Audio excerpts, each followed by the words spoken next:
కమ్యూనిస్టులు కాంగ్రెస్ అధికారంలోకి రావడానికి ఎప్పుడు సహాయం చేస్తుంటారని కానీ వారి వల్ల ప్రజలకు ఎలాంటి ఉపయోగం లేదని కేంద్ర హోంమంత్రి అమిత్ షా విమర్శించారు. కేరళ మరియు బెంగాల్ ఎన్నికలు ఒకేసారి జరుగుతున్నందున వారు ఈసారి కాంగ్రెస్ కు సహాయం చేయలేరని పేర్కొన్నారు. శబరిమల బంగారాన్ని కాపాడలేని వారు మన నమ్మకాలు ఎలా కాపాడుతారని అమిత్ షా నిలదీశారు. ഭരണത്തിന് കീഴിലാണോ ശബരിമലയുടെ സ്വത്തുക്കൾ സുരക്ഷിതമല്ലാതിരിക്കുന്നത്? അവർക്ക് നമ്മുടെ വിശ്വാസം സംരക്ഷിക്കാൻ സാധിക്കുമോ?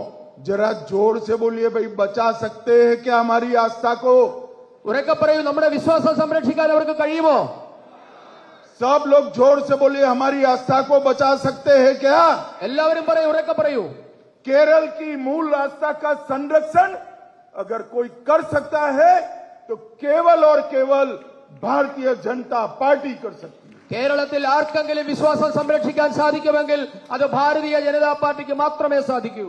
मैं आज मुख्यमंत्री केरल को कहने आया हूं, सबरीमाला के अंदर आपने देवस्थान का जो खजाना चोरी हुआ है वो सिर्फ केरल के लोगों की आस्था का सवाल नहीं है.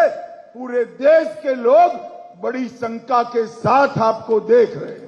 എനിക്ക് കേരളത്തിലെ മുഖ്യമന്ത്രിയോട് പറയാനുള്ളത്, ഇന്ന് നിങ്ങൾ ശബരിമലയിൽ നിന്ന് കൊള്ളയടിച്ച സ്വർണമുണ്ടല്ലോ, ശബരിമല ദേവസ്ഥാനത്ത് നടത്തിയ കൊള്ളയുണ്ടല്ലോ, അത് കേരളത്തിലെ വിശ്വാസത്തിന്റെ മലയാളികളുടെ വിശ്വാസ കാര്യം മാത്രമല്ല, മുഴുവൻ രാഷ്ട്രത്തിനും അതിൽ ആശങ്കയുണ്ട്. മുഴുവൻ രാഷ്ട്രത്തിന്റെയും വിശ്വാസത്തെയാണ് നിങ്ങൾ ഹനിച്ചത്. मैंने एफआईआर को देखा है. जिस प्रकार से एफआईआर ड्राफ्ट की गई है उसी में ही दोषियों को बचाने का